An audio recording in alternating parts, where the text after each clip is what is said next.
There we go. Only a couple minutes late. Hello, folks. Hope everyone is doing well. Hello, Carowin. Hello, Ms. Wicked Wolf. Homebody, John, Angus, Robin, MC. Oh, Gozer. Hope you had a good birthday. What age demo do you think the Mario movie should be aimed at? I feel like I'm the youngest you can be and have much nostalgia for the original 4 games, hand-me-down SNES, and I'm 30. I mean,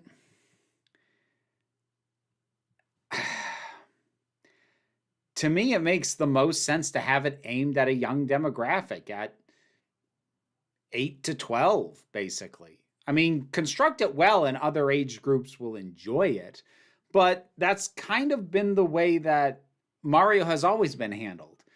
Mario has never done the Sonic thing of like trying to grow with its audience and trying to update to keep appealing to the older fans. They'd like, no, we're going to make it appealing to the same demographic as always. And if our old fans haven't outgrown it, they'll stick around. And I see no reason to approach the movie any differently.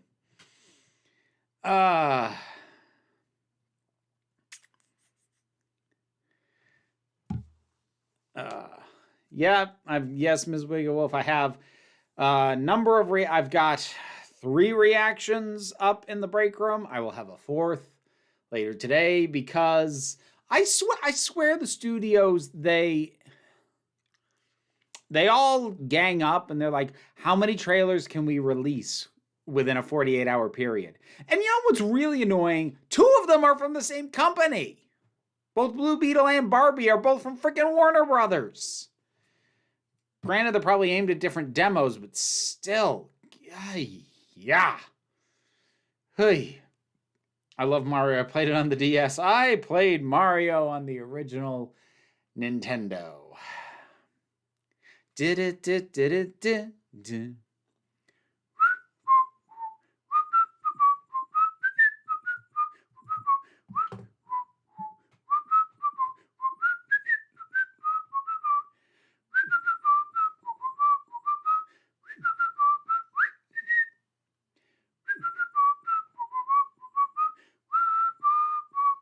I could keep going. I'll stop, though. Thank you, SOH. This was given to me by somebody very special, and I like it very, very much. Found out this weekend that someone I went to high school with died. Yeah, that's always an awkward thing to find out. Let's see. Grew up on Mario Brothers. My brother started with Donkey Kong. Oh boy, that's going back. Yep. Jealous. I can't whistle at all. It's apparently a rarer skill than I thought it was. I guess it's just because everybody in my family always just could whistle, and I took to it pretty easily. I guess it never strikes me that like other people can't whistle well or whistle at all. I can't do I can't do that thing, the high pitch, like get everybody's attention whistle. I never figured that out, but please tell me they're going to get Chris Pratt to recreate the if you do drugs, you go to hell before you die.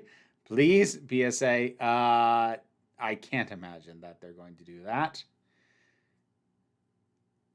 I mean, look, I think the big unexpected shout out to Mario's Past that we got was I guess it counts as a trailer where they had it was like an in-universe ad for Mario Brothers Plumbing, and they were singing the theme song from the cartoon that also had the live action segments. That was entertaining. Yes, I know, Ms. Wicked Wolf. That's why it's a topic of conversation. I can't whistle, but I can roll my tongue. I can do both of those.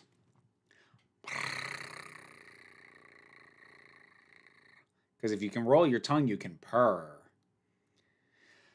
Opinions on the casting of Jinx Monsoon in Doctor Who? I have none. Like, I think everybody expects me to have an opinion because I'm queer and a Doctor Who fan. But the thing is, I only watched the first 4 seasons of Drag Race, and at which point I decided I'd had enough and didn't want any more. I think I've technically heard her do some voice work in a few places, but nothing that jumped out at me. So since I don't know what character she's playing, and I don't know any of her work as an actor, this gets weird because I know it's they outside of drag, but Jinx Monsoon is also the drag name, so I don't know which pronouns I should be referring to them with. Okay. Regardless, I'm having that weird moment. I don't even know what pronouns you people want. God, I am getting old. But like I have nothing to base an opinion on. I haven't seen them do anything. Nothing that stuck in my head. So I have no opinion. I'll have an opinion when I can see something. It's the same reason I don't really have an opinion on cripes. Yasmin, and her last name is escaping me. The confirmed companion for Shooty. I don't really have an opinion on her either because I haven't seen any of her. I don't even really have that much of an opinion on Shooty because I haven't seen his stuff either. My opinion is I hope it's good. What's the weirdest request that I've had on my other platform? I don't think I can answer that question. I will get demonetized answering that question. I would have to find a super coded way to do it. Besides which, it actually feels odd for me to answer that question. Like, in all sincerity, I feel like... So, on the other platform in question, on the one that is exclusively for fans, I do take custom requests. I mean, there's a premium charge for that, but I do take custom requests. But the thing is, I feel like there's a presumption of privacy, and obviously not to tell anyone who it is who's ordering it. Not that I know anyway. It's all anonymous in the accounts. But I don't know, sharing what it was somebody wanted as a private thing from me, I don't know. It feels wrong for me to say what those are in general, whether they're weird or not. Some of them have been a little weird, not too many though. Actually, a surprising number of them have been oddly sweet, which is nice. Some of them have been decidedly not particularly sweet, but also, within my own comfort and preferences and limits. Excuse me. People have been very respectful over there. It's been nice. Watched Carol for the first time last night. Oh, that's a good one, Louise. Great sapphic movie. Hit me in the feels how well it captured the loneliness of being a lesbian. Especially for the time period it's set in. Yeah, that's a great movie. I love that movie. Tell me about... You want me to tell you about my first experiences gaming as a baby child? I basically was introduced to gaming in first grade because I had a babysitter who brought over his Nintendo and hooked it up to the TV. And that was where I discovered Mario. And so, wasn't too long after that, my mother got me a Nintendo of my own, and that was it. So, around age 6. You know what's funny? I convinced myself I played the original 4 games, but I since found out I actually only ever played the All-Stars version. I mean, that's pretty close. I mean, like, it's a visual makeover, but the All-Stars version is pretty accurate. Remakes weren't doing too much of the let's alter the mechanics thing back in the day. I watched the trailer for the new Barbie. I haven't seen it yet, so I'm not even going to read the rest of that. I can lick my elbow. Ooh, that's impressive. Wait, all drag performers don't know each other? No, shockingly, we don't. Nor do all YouTubers, nor even do all Who-tubers. know each other. It's shocking, I know. Let's see, where was I? I'm glossing past comments about the Barbie trailer because I haven't watched it yet. If you ever miss Buffy, don't feel like rewatching it. The Eighth Doctor book, Vampire Science, came out the same year as season 2 and has similar themes. Somebody on Twitter kept bringing that up. I remember seeing it in my feed that a lot. Oh. Oh, hey there, pirates. Good to see you. Is that a mollusk necklace? No, it's kind of like I guess like an orchid flower petal. Might not be an orchid. It's sort of meant to be kind of floral, but I mean it's just a glass design. I suppose in some ways it's actually rather yonic, but we won't go too far down that hole. Pardon my language. I'm up late getting the kitchen ready for Passage. So I appreciate the live stream. For something to listen to, I'm pouring boiling water over so many things. Well, I hope that it all goes smoothly, Margaret, and I probably mispronounced whatever it is that you are preparing for, and I apologize for that. Favorite Fourth Doctor story, City of Death. That one's easy. That one is a piece of cake.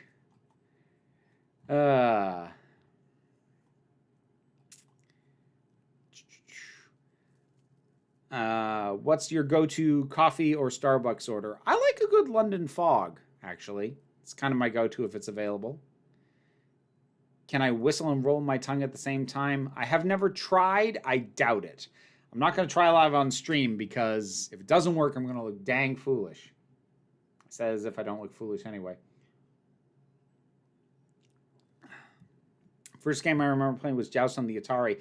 So I did play Atari a little bit. I didn't have an Atari, but I had friends who did, who like had older stuff, you know, had gotten stuff secondhand, and couldn't afford the newer games. But I did play Atari. I've actually played E.T. on the Atari. The notorious E.T. I have indeed played. I remember playing the 2-player tank game is the one that I played. I remember playing the most. John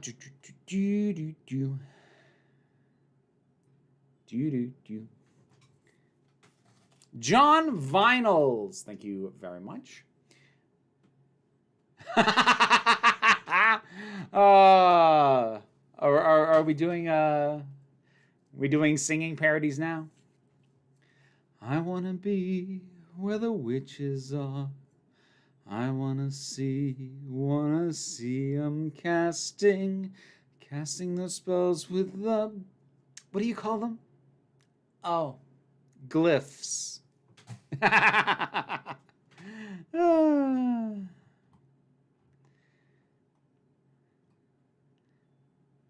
Pesach, aka Passover. Ah, gotcha. I figured it was something like that. I just like, I can't keep track of this stuff. And I also never know when it's coming up. Like I remember living in New York, repeatedly having Ash Wednesday catch up on me and like out of nowhere being like, why do all these people have like this dirt on their face? Oh, right. That thing. I may have been that person on Twitter. I reviewed it last month, so it came up a fair bit. Oh, well, there we go, Ben. My go-to order is a caramel macchiato. Preferred hot, but will have iced. I tend to favor hot. What is a London Fog? A London Fog it's basically, it's kind of a latte, but with black tea instead of coffee. Would be the easiest way to describe it. That's probably not actually fully accurate, but it'll give you the gist of it. What does Vermont look like in comparison to Wednesday? It's not nearly that flat, for starters. Like other than a couple of spots that were flattened for roads, like brief stretches of highway, you cannot find a mile stretch in Vermont that is not a significant hill. And when I say significant, I mean like if you haven't worked out lately, good luck biking all the way up to the top of the damn thing. Vermont is not a flat place. That setting was quite flat. I didn't pay particular attention, but they were probably the wrong kind of trees if I were to look closer. And just the general vibe of it. And honestly, it weirded me out that they did this whole thing where like, oh, and we have this statue to our pilgrim hat wearing founder. I'm like, this is a Massachusetts thing. We don't do that here. Towns in Massachusetts do stuff like that. We don't do that here.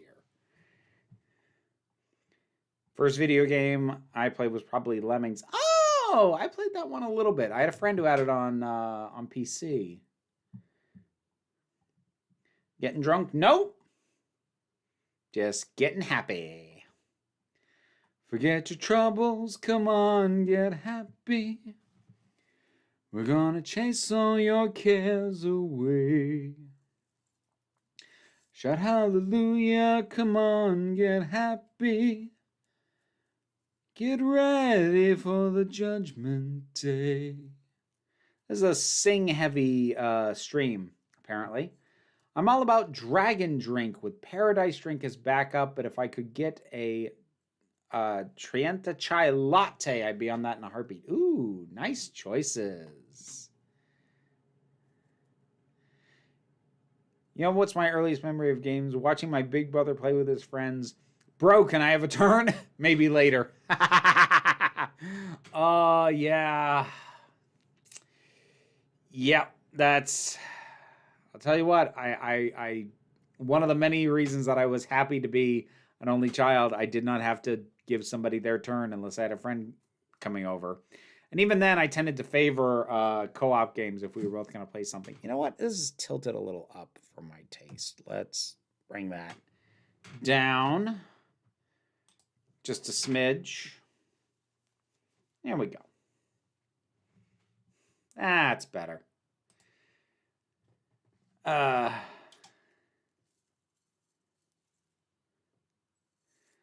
ch in Pesach is like the in Brech. And I'm probably butchering that too. Like I could probably do it okay if I heard it. Like I think my first game might technically have been Quake. Oh, good grief. That or Where in the World is Carmen Sandiego? My first computer game I had was Where in the USA is Carmen Sandiego. Where in the world is Carmen Sandiego? Let's see.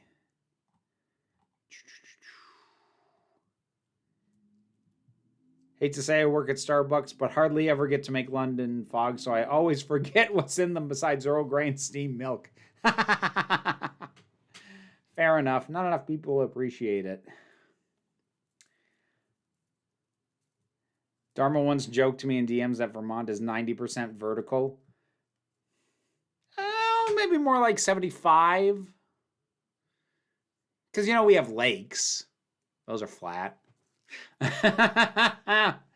But yeah, it's the weirdest experience for me when I found myself out in the Midwest, and I don't want to explain why, but I found myself driving on a highway like in Indiana, and it was just flat all the way to the horizon. It felt surreal in a really unnerving way. Like I felt deeply uncomfortable. I'm like, give me a hill, give me a mountain, like give me just a natural speed bump, something. Hui. Vermont, I suppose the clue is in the name. Well, yeah.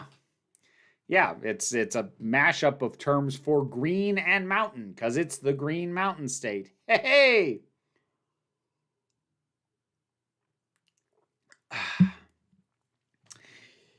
Only game I play is Sims, honestly. I never could get into the Sims. I think it's because they're not goal-oriented enough. It's too freeform. Like, I've gotten into Stardew Valley a little bit, but it helps that that game, has clear goals, clear things to progress to,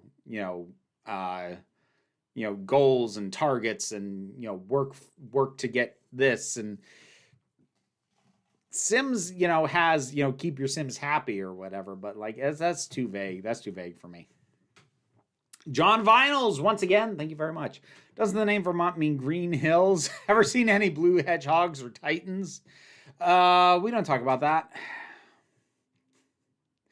Green Hill Zone. Oh, good grief. No drunk tonight, still have to work. That's correct, Carolyn. It's just the one. I promise I'll behave.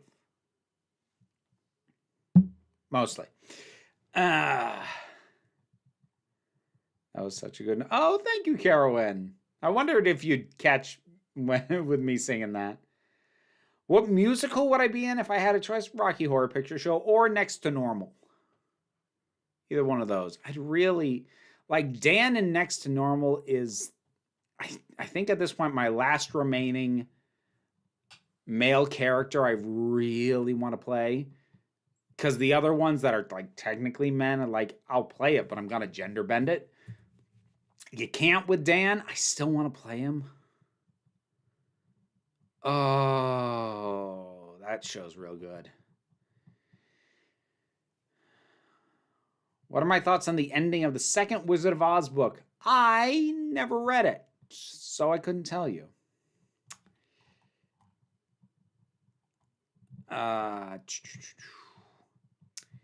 If we got a proper Doctor Who / Star Trek crossover, you mean other than the one that happened in the comics? Because that has happened. Which Doctor and crew would you want to see interact? I go 12th Doctor on either the Enterprise E or the Cerritos. I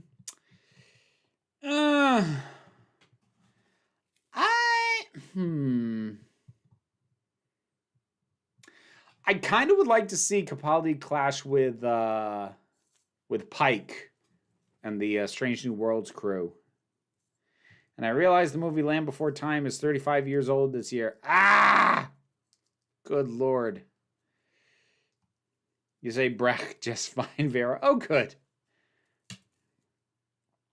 I think my first computer game was Number Crunchers. Oh, yes, the stuff that we were told was educational. It wasn't really.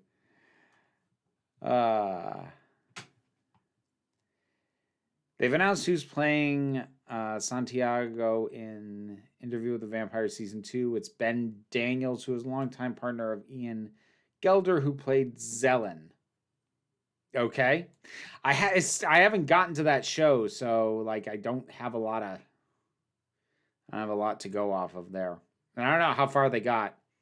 Any thoughts on Invincible, comic and or series? Nope, because I have neither seen nor read it.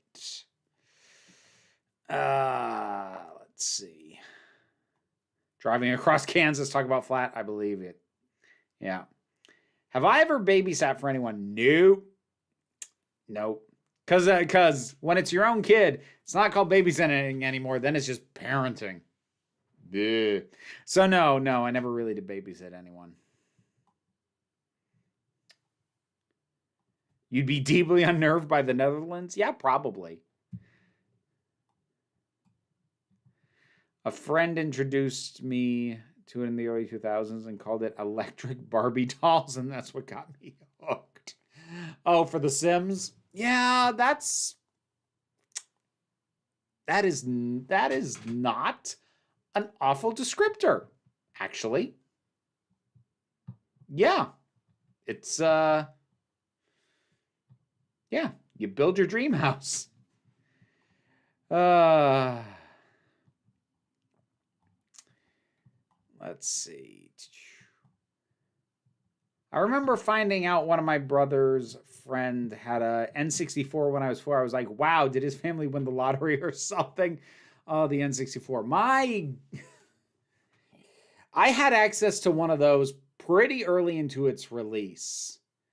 There weren't a ton of games when it first came out, but Mario 64, if you were there when it first came out, Mario 64 really kind of blew my mind when I was young.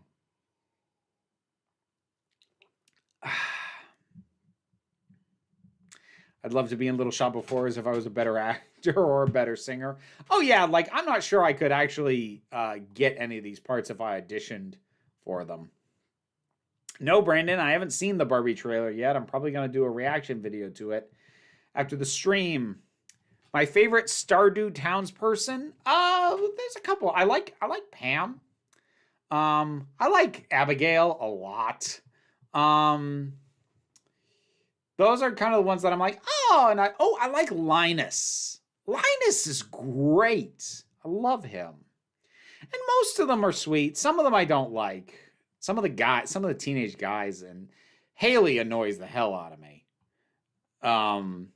But, you know, there's some nice ones in there. I went back and watched your Ms. Marvel reviews and definitely agree it should have been longer. Moved on to Hawkeye. I'm really enjoying it so far. Just one episode to go. I'd say Hawkeye is probably, for me, second to Loki in terms of how well it came out.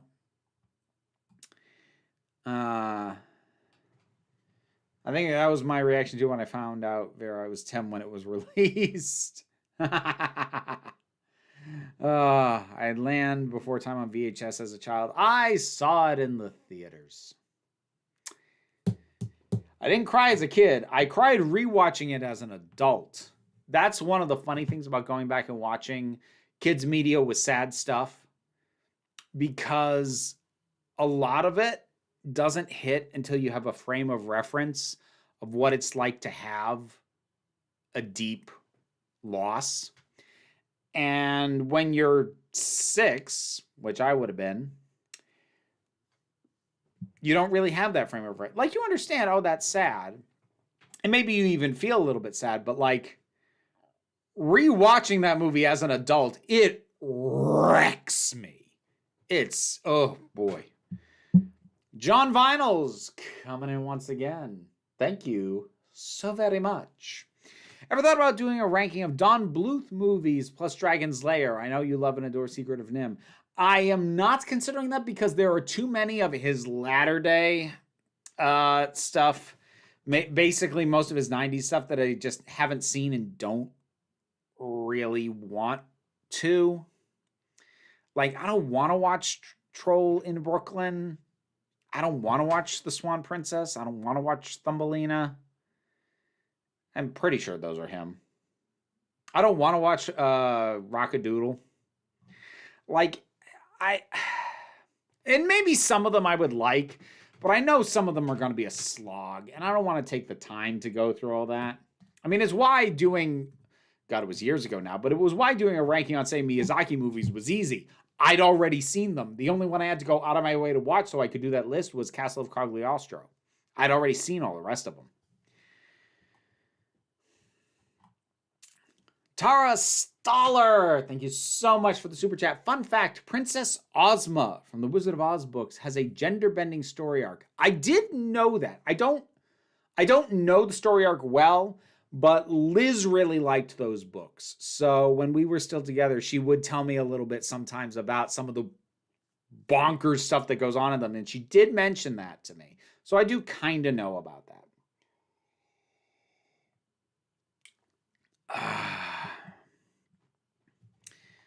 Disney's going to remake the Aristocats and Bambi into live act. Like, it really does show how bereft of faith in new ideas they are. I'm not going to say they're bereft of new ideas. I bet you ask their creative leads, they've got ideas. They just, top brass won't greenlit them. Have you ever, very long shot here, encountered the French rock opera Star Mania? It's a compelling tangle of kick-ass music and many times rewritten plot. The edition Rogue is great. Or Rouge? The edition Rouge is great. I have not seen it. I have not heard of it. Did I play Ocarina of Time? I did. I did play it. Played it and beat it back in the day. Probably couldn't play it now. Probably make me motion sick now.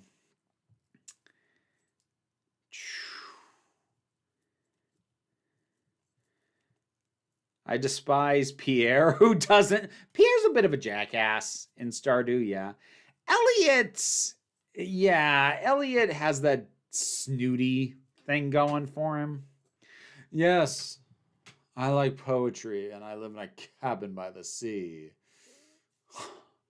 Because he's got like long flowing locks and nonsense. Yeah, I'm not a huge fan of Elliot. The thing is, I run into Elliot so infrequently that I actually don't think too much about him. So that makes life slightly easier. I enjoy Hawkeye 100% because of Yelena. Yelena is awesome. Yelena is really fantastic. I am excited for more of her.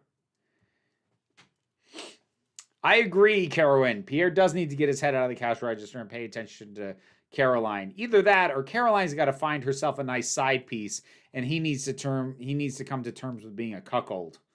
Which, you know, as long as it's consensual, no shame, but got to see live touring production of Les Miserables, and I'm not usually a musical girl, but it was damn impressive. I mean, like, that show, especially live, that show fills the space. It is a big show. It feels big. It plays big. The music's big. It's easy to get wrapped up in.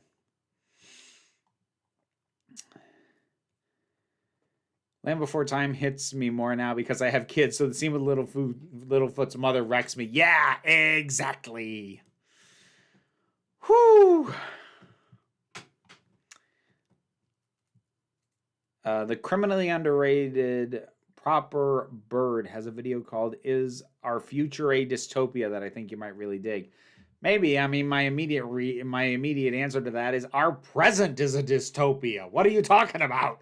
But, you know, that's also me being out of F's to give. I've no more F's to give. Let's see. So if the biggest problem with Hogwarts Legacy is the clout JKR gets, how does pirating help that?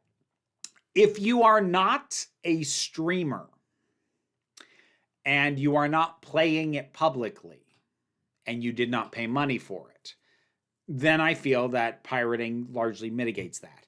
If you are a streamer, especially if you are a streamer of significant size, then how you got the game doesn't really matter. I can talk. I saw Shazam 2 today. They fixed something I thought was dumb in the first movie. In this one, the oldest sibling just plays herself in both forms since the actor is an adult, even if the character is a kid. Huh.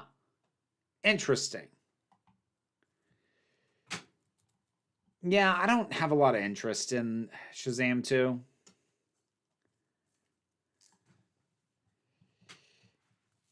Would you consider making a video about ethically navigating fandoms? It feels like it's harder than ever these days. I'm not sure I ever would, Timothy, partially because I don't really have answers. I don't, despite my job, and despite what you would think, I don't actually interact with fandoms very much. I mean, I deal with fandoms to the extent of they show up in my comment section. But even Doctor Who, which I love, the closest I come to engaging in fandom is when I go to Gallifrey 1.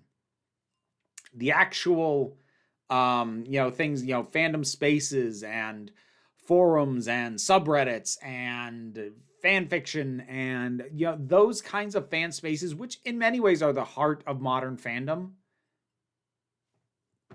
I really don't engage with them. And it's not even because it's too difficult to navigate. ADHD, I can't commit to my time to that. I've got other stuff to do.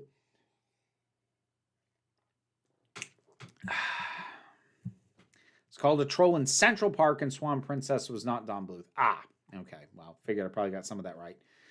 The stage production of My Neighbor Totoro was the big winner at the Olivier Awards the other night. There is a stage production of My Neighbor Totoro? What? Why? I mean, if it exists, I'm glad it's good, but why? Oh, whatever. John Vinyls, once again, do you prefer Disney Renaissance era 88 to 99 or Disney revival era 2010 to the present. I honestly think that the current era has yielded more really good movies than the Renaissance did. The Renaissance started really strong because you had Little Mermaid, and you had Beauty and the Beast, and you had Aladdin, and you had Lion King, and then it was Pocahontas, and then it was just kind of a downward trajectory with just diminishing returns as it went. Let's see. That's it. Like, I love some of the Disney Renaissance stuff, but I feel like the revival era also has had its good movies more spread out. You know, they weren't just like all crammed in the front end the way the Renaissance was. All I will say is the news of the new Harry Potter TV show is that if there's ever time for Scott Buck to showrun, now is that time. Did he ever get back to work after he crashed the Inhumans? I gotta check that. Scott Buck. Oh, those are writing credits. Produced. No! He hasn't done anything since the Inhumans. He didn't even work on the second season of Iron Fist. Oh, he kind of was my arch rival in TV for a while.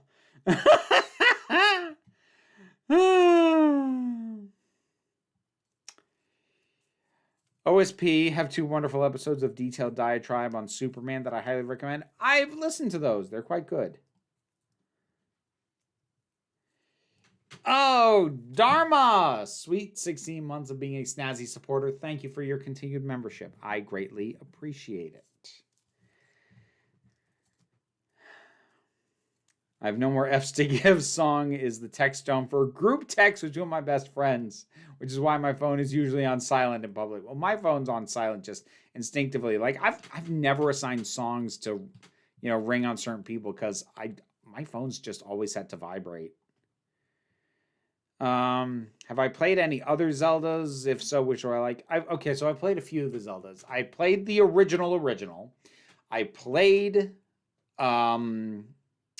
I played Zelda 2, Link's Adventure. I played Link to the Past, which is the best one. I played Minish Cap. I played Link's Awakening. I played Ocarina of Time.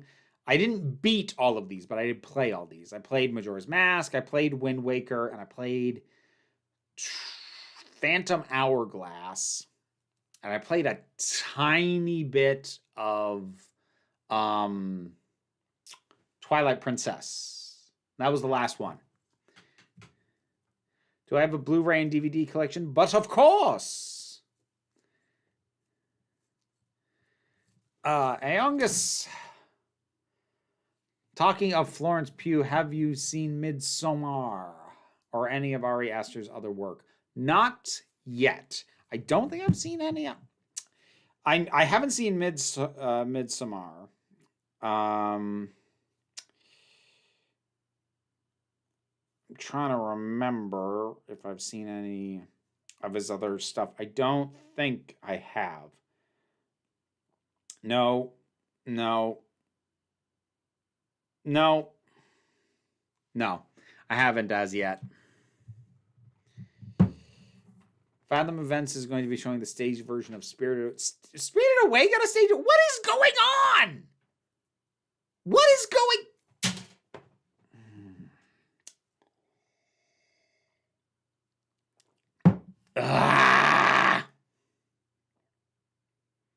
Let animated projects be animated. Just leave them alone. What about Bambi's Mom? I actually haven't rewatched Bambi as an adult. Although, to my memory, it's not like the fact of it is sad, but like the specifics of how it's executed, I wouldn't imagine would hit me as hard.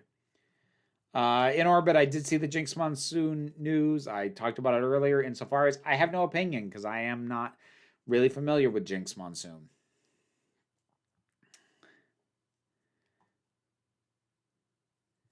I like My Neighbor Totoro, but Spirited Away kind of messed me up, not gonna lie. First Miyazaki movie I saw was why am I suddenly drawing? Princess Mononoke was the first one I saw. That's good stuff. Aside from the portrayal of the Siamese cats, what's wrong with the Aristocats? It's boring.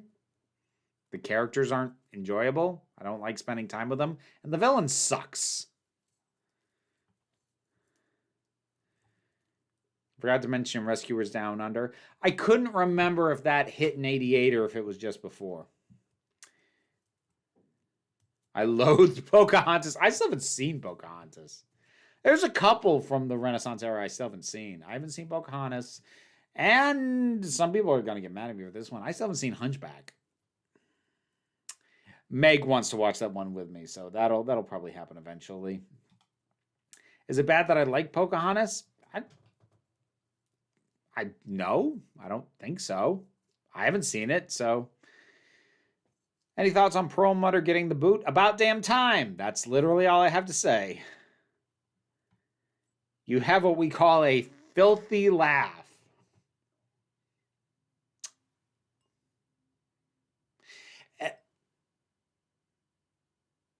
Thank you? I don't know. Is Agent Carter worth watching?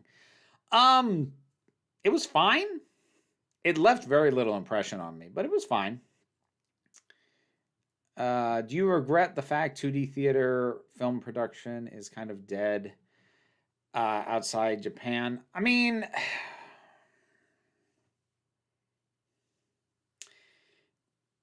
do I regret it? Regret would mean it would have to be somewhat my fault. Would I prefer that were not the case? Yes, I would very much prefer that to not be the case. All right, I'm going to try and catch up because I know I've got stuff to get to. Supreme Omega!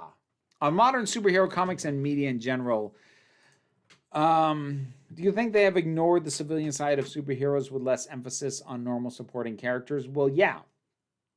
Because at this point, any normal supporting cast member, you wait long enough, they will either end up dead or they will end up with powers. Because writers get bored or run out of ideas.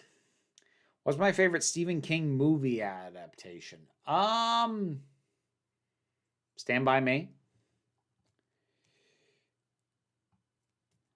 I haven't watched and know almost nothing about Loki. Is there something about Quantumania I'm not getting? Well, if you've seen Quantumania but haven't seen Loki, no, not exactly, but you would have already known who Kang was if you had seen Loki. But I think Quantumania explains it well enough that you're okay. Excuse me. My first Ghibli was Kiki's Delivery Service. Oh, nice. Rescuers Down Under came out in 90. That is an underrated movie. Hope this isn't too much of a shop question. Do you announce commissioned reviews in my schedule? If you look at the bottom of the docket, if there's a commissioned review that I believe I will get to that month, it will be listed in the bottom with the stuff that is planned for the break room that doesn't have a specific release date. Just because it isn't there doesn't mean that I won't get to commissioned reviews that month, but you know, that is the closest I come to announcing those in advance, by and large. John Vinyls, is Edgar the worst Disney villain? He might be. He's up there for sure. I think my first Ghibli was the Fox release of Totoro. Saw it on bootleg at a con. Interesting. Tom Scott just released a video ranking all the times All-Stars being used in movies. I know, I've already seen it. That was fun. Tom Scott does fun stuff. Somebody once told me the world is gonna roll me. I ain't the sharpest tool in the shed.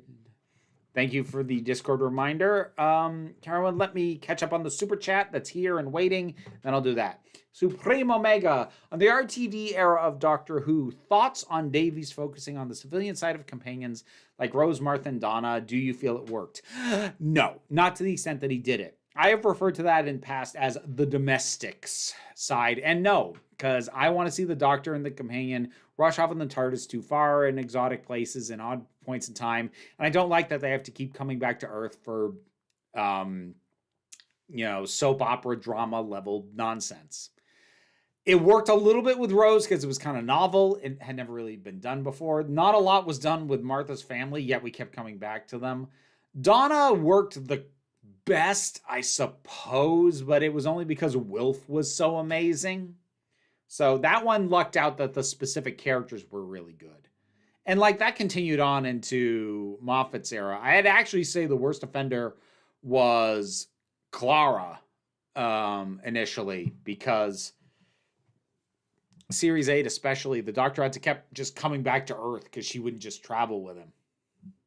Like it was explained there was a reason she had a job and she had Danny and whatnot. Those were good things for her as a character, but in terms of tying it back to Earth, no. Anyways, I got to go to the Discord. Reminder, the Discord, the Council of Geeks Discord, is a Patreon exclusive perk. And people get to ask me questions on there that I am guaranteed to address without necessarily having to engage with the super chats, though I appreciate all the super chats. All right. Ooh, we got a few. I will get through these as quick as I can.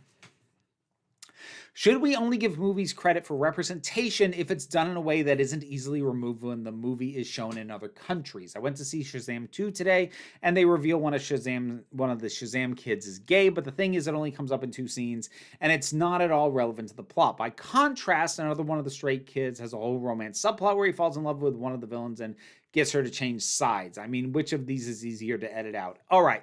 Short version of my answer to that is, yes, we should still give credit for that. We should not give as much, and we should still call out when it is easily removable. However, I am fond of saying I would rather have too small or even not particularly good representation than no representation, because when there's something there, you can make it better. When there's nothing there, what the hell are you supposed to do?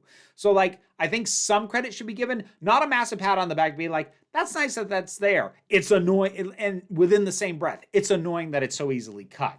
I think it is possible to both say, thank you for doing that, but also for next time, maybe, and give notes.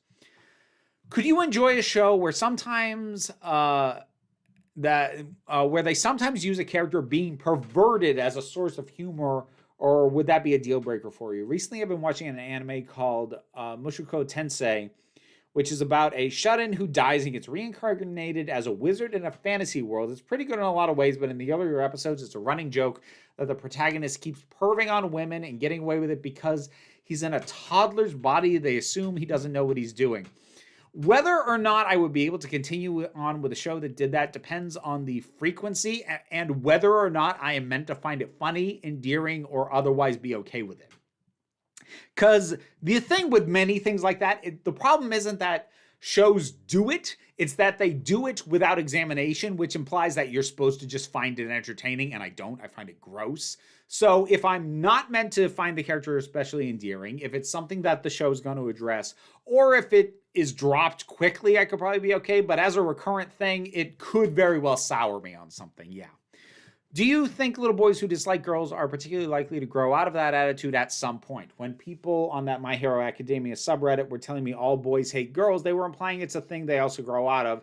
Do they grow out of it, or do they realize it's not socially acceptable to go around saying girls are smelly and start expressing misogyny in more subtle ways? I think none of this is inherent to boys. I think all this is socially learned behavior, and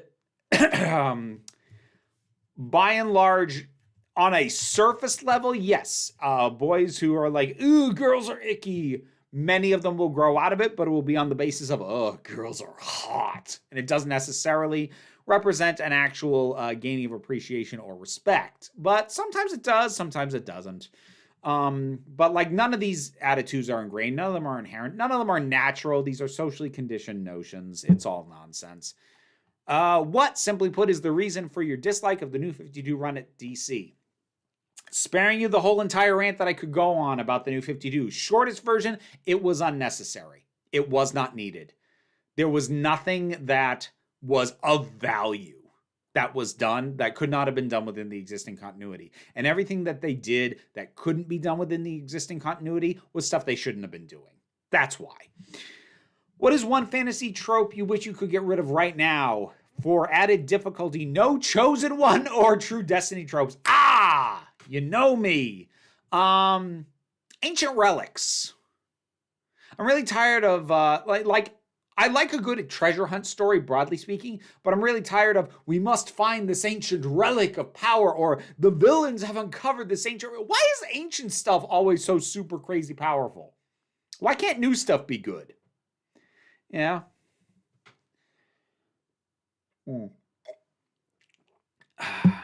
Anyone who's ever read my book, there are tiny hints at there being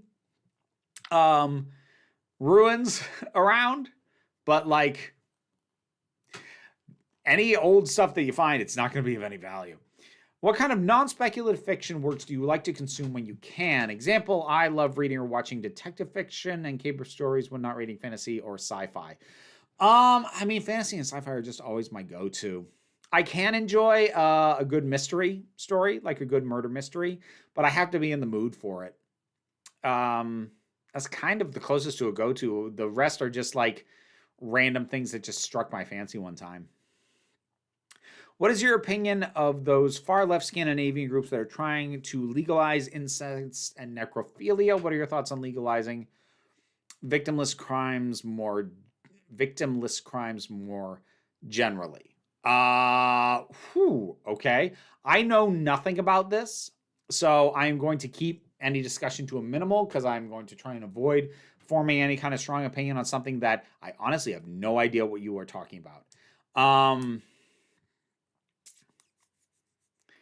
Victimless crime, especially if we're talking about incest, that's very dicey because there is a power dynamic in play, and very, very, very, very, very, very often, almost every time, there is an aspect of somebody grooming or otherwise taking advantage of another person.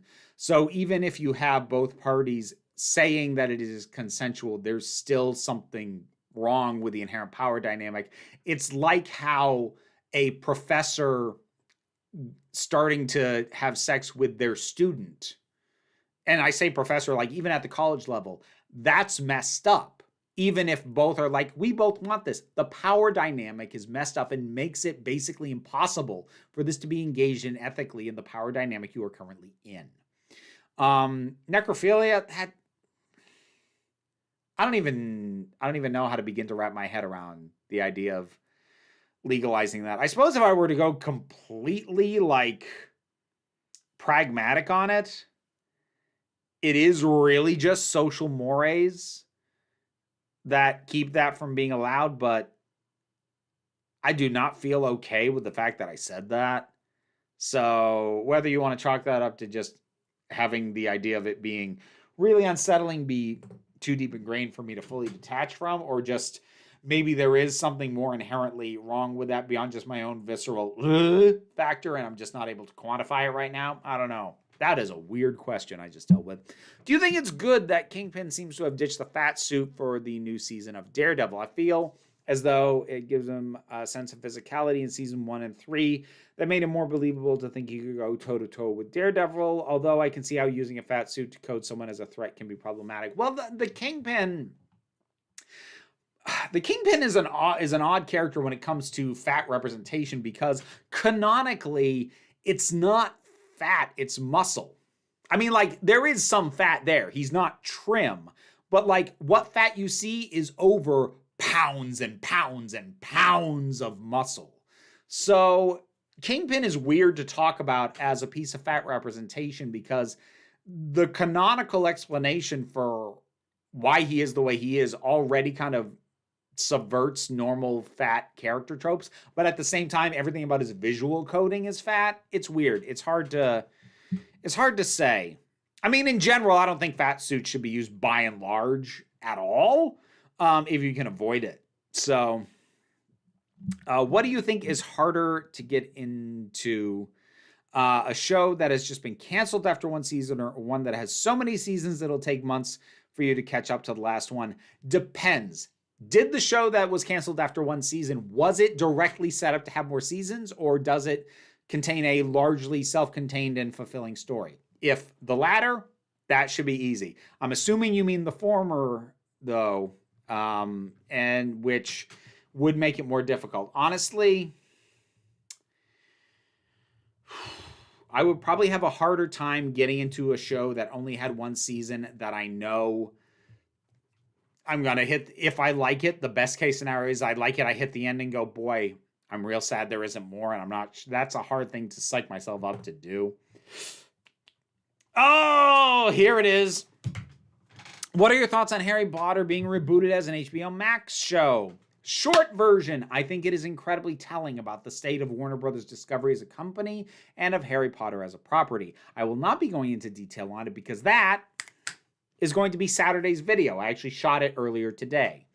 So, personally, I'm tired of money and resources being wasted on reboots when there are so many great books to be adapted. Harry Potter movies were timeless and had the best cast, and honestly, I don't think a series will be able to match the quality of those films. Were the films 100% accurate? No, but honestly, who cares? I also hate that this will make J.K. Rowling even more relevant and give her more of a platform. I mean, that's always in the mix. At this point, like, that's a given. I don't want to live through 10 or so years of bigotry trending every day. I almost wish someone would start working on a huge production pro-LGBT show as Resistance. This would never happen, but imagine a Matrix prequel spinoff or even remake that's explicitly queer and brings back the Hong Kong fight choreography being greenlit because the Wachowskis want to be petty. Definitely wouldn't happen, but a girl could dream. Is that too long?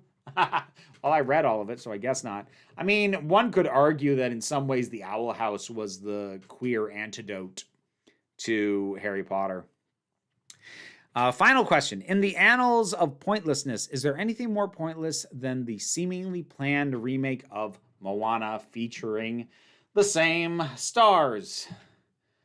I mean, ultimately, the Lion King remake was probably more pointless, but yeah, I saw that news. I'm like, that has to be a joke. That has to be like an Onion headline or something. And then I look into it, I'm like, sugar honey iced tea. Yeah. Oh boy. Anyways, what have we got? Oh, I've got a couple of super chats to get to. To the MCU's credit, they're pretty good at explaining things in their movies for the benefit of people who haven't seen every movie or show. Largely, it's getting more complicated, though. Supreme Omega, also on the civilian side of heroes. I wonder if the reason why the old Spidey comics got away with it was because Peter had a strong supporting cast. I mean, he had one of the better civilian supporting casts going for a while. But even there, eventually it went long enough, and what I mentioned kind of happened. Most of them died, got powers, or became villains, or some combination thereof. I don't know if you remember this, but incest is socially acceptable in the culture. I think Banks' rationale was, well, power imbalances just don't exist in my utopia. I think I remember that coming up. It wasn't a major plot point, so I kind of breezed past it in the bits that I saw or read or heard or what it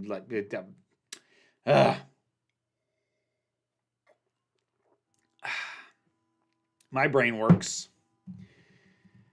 So anyways, incest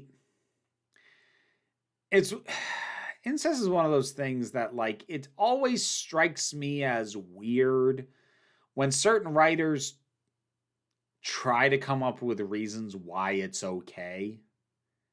Like, how about you just don't do it? It's like when you read or see something that puts all this emphasis into like, oh, these two characters grew up together. One of them's adopted though, because they're ultimately going to hook them up. But I'm like, the relationship dynamic is still siblings. That's still messed up. How about you just not? It always strikes me as weird when they do that. Anyways, yes, thank you for the reminder to hype stuff, Carolyn. I appreciate that very, very much. And I appreciate you always. So, what have we got? So tomorrow I will be on Twitch. I will be playing more of Super Lesbian Animal RPG, which is great. I am loving that game. So there'll be more of that. There will probably be another freaking trailer reaction out either later this evening or tomorrow morning in the break room for the Barbie trailer, because too many damn trailers. Saturday, as I said, is going to be about the planned Harry Potter TV series. That'll be here. And yeah, that's the stuff that's coming up in the immediate. So cool. I think that's everything. Got any thoughts on Alan Moore not being a fan of Lord of the Rings or Game of Thrones? Not knowing his full quote? No, I have no opinion. Can I say something before you go? You'll have to make it quick, but yeah, sure, go ahead. I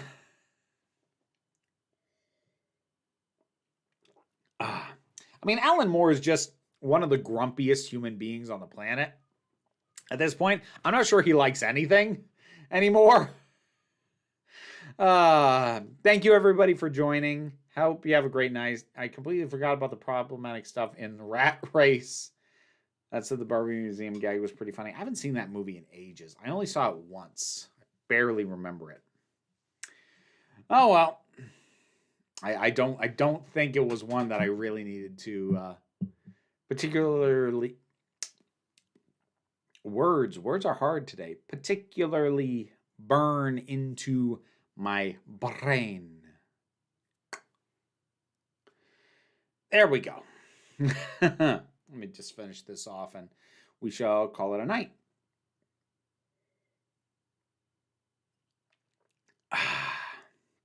So yeah, I hope to see some of you folks on the Twitch stream tomorrow. It's always fun. Yeah, I don't know how many more streams I'll get out of Super Lesbian Animal RPG. I'm hoping it'll be the next two, at least, the remainder of this week. Don't know what I'm going to play after that. Got to figure that out. All right.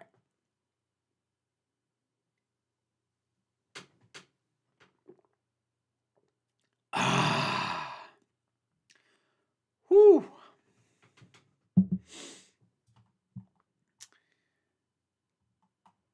So I avoided that in my question deliberately. Hold on. 255 AD. I think something. There it is. It had filtered your question for some reason. I don't like that you include an assumption that that boys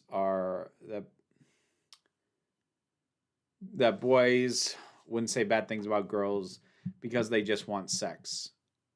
I don't know what to tell you. I think that for most young men raised in a situation where they are encouraged to go, ooh, ew, girls are gross, I think for most of them, the point at which that opinion is going to turn is when they start feeling an attraction. Now, does that mean that they inherently only see them as sexual objects or that it is a particularly gross perspective? No, not necessarily. It can still lead to ultimately a mature perspective, but based off my experience, my own lived experience and observation, I don't know what else to tell you. I mean, you need to remember, when I talk about young boys, I don't talk about it outside of the context of knowledge, of personal experience. So I'm sorry if you don't like some of my answers.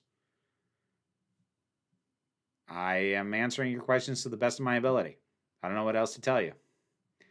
I don't like viewing men as inherently more sex-driven. That wasn't necessarily what I was saying. I think I was crass in the way that I put it, but speaking as someone who has felt the impact of estrogen on my mind, my way of thinking versus testosterone, I do feel comfortable in saying that by and large, men are often more sex driven.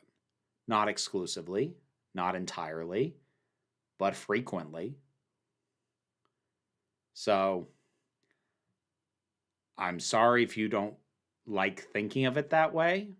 I'm sorry if you don't like that I think of it that way. But again, I'm going to give you the answer from the perspective that I have. That's the only perspective I can offer. Anyways, that went on to a weird note at the end of this. We're going to wrap it up. Thank you, everybody, for joining me. So I hope that you all have a great rest of the week. I hope that you enjoy whatever it is you have planned. I hope to see you for other stuff going on. And I hope that you be well, be safe, and be kind. And remember that you are beautiful, you are valid, and you are loved. You are the council. I'm just running the meetings. And until next time, this council is adjourned. McCavity!